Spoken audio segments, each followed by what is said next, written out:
Hey everyone, welcome to this video. In this video, I will show you how to fix screen dimming in Samsung Galaxy S26. First of all, turn off adaptive brightness. Open settings, scroll down, click on display.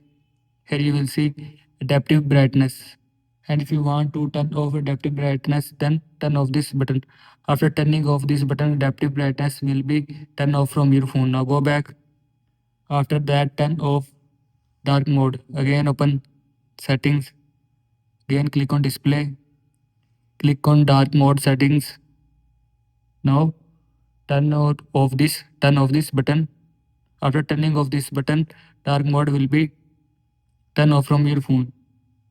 After that, restart device. Swipe down, open quick setting panel. Click on power off button icon. Click on restart. Again, click on restart. Restart your phone. Now go back. After that, reset accessibility settings. Open settings. Scroll down.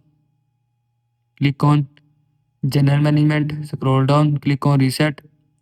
Scroll down, click on reset accessibility settings. Click on reset settings. After click on reset settings, accessibility settings will be reset from your phone. This is how you can fix screen dimming in Samsung Galaxy S26. I hope you liked this video and thanks for watching this video.